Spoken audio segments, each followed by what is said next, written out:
Hello. This is a pup in the life. And it's a pup in the life at home. You know why? Because today mom feels a bit sick, some fever, not very good. And yeah, so we're here. We are currently trying to survive. And who always tries to survive is the founder, the entrepreneur, the salesperson who needs to be selling to anybody else.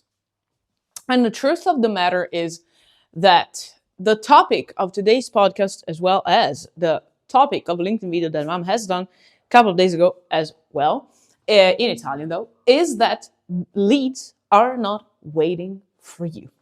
So mom has had this conversation with the sales team and in general, also with her co-founder, but it's totally normal, especially if you are not a trained salesperson, you don't do sales as a job, you actually do something else, but you, like my CTO our CTO at Bramplin happens to do demos and whatnot.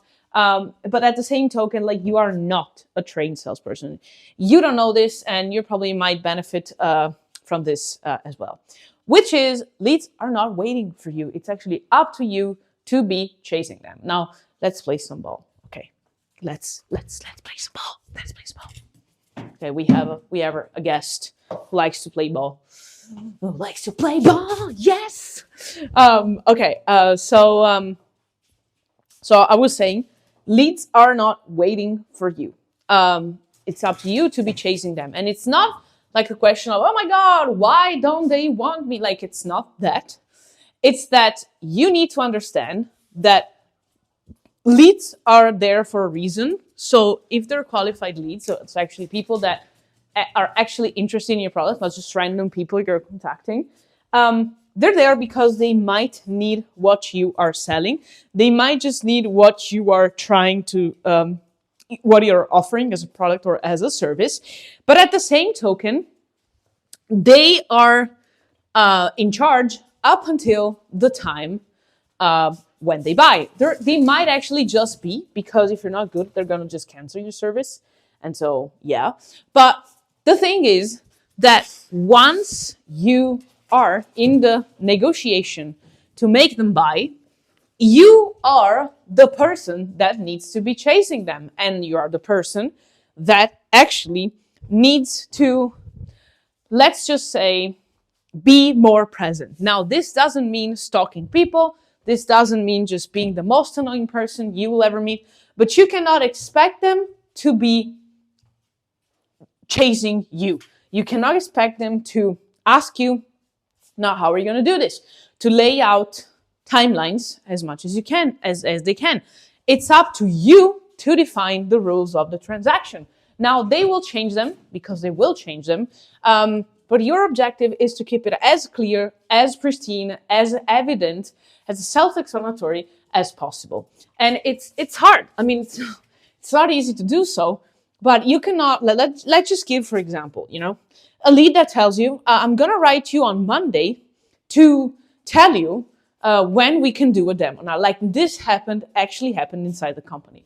And at some point, you will find yourself just waiting for these people to show up. And then Monday passes, Tuesday passes, Wednesday passes, Thursday passes, and it might just pass a month and you forget about it because maybe you didn't update probably your CRM because you don't have a CRM, because sometimes that happens, or because it just takes time to just go back and you forgot because you had other things to do. And guess who has other things to do as well? Your lead. And so guess who's more interested in closing the deal and the lead as soon as possible? It's gonna be you. So please don't expect for the lead to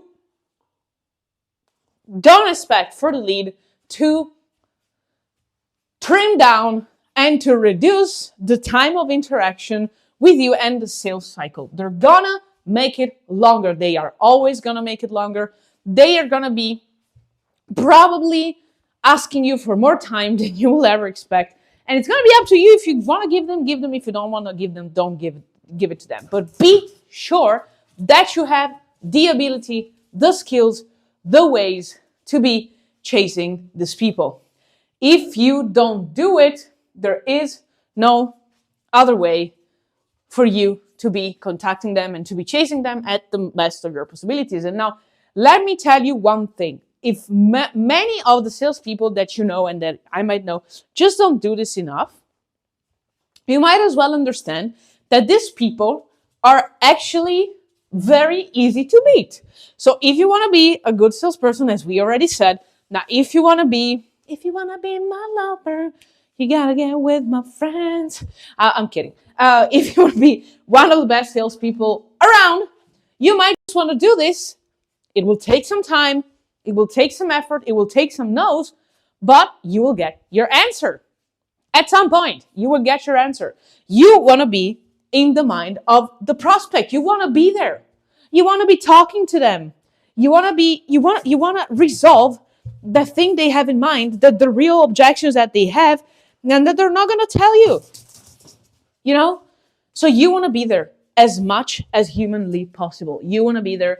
You want to be the person that makes them change their mind. You want to be very, very secure. You want to be very, very convincing. And you want to be clear and evident, and especially want to be very punctual and always going to be there. So don't ever find yourself in a situation in which you're waiting for the lead to give it the time, the space, the energy. Just take it, try and bring it, and use it to your advantage. Now, what do the best salespeople in general, best entrepreneurs I've seen doing?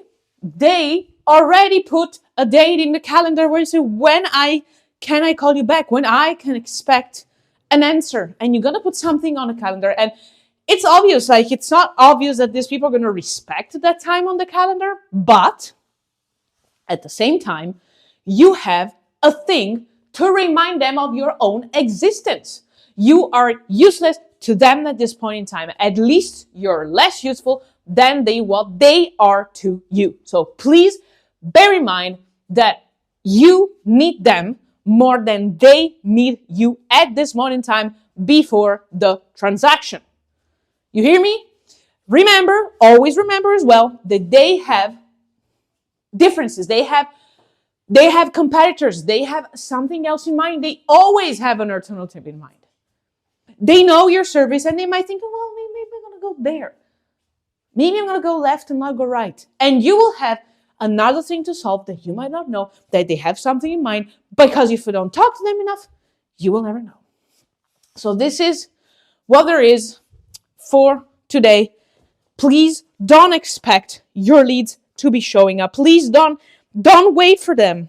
Don't cry for me, all my leads. Please, for the love of God, don't think that they're there waiting on you. It's one of the laziest things that a salesperson can do. It's very, very lazy. But trust me on this one, you are not gonna want to just be waiting on them, because something good might happen, but in the reality of things, you very well need to go there and take it by yourself. Now, we're gonna play some ball now, and hope that the fever just goes away, while we send you some kisses, hugs, and a bit of barks. Bye-bye!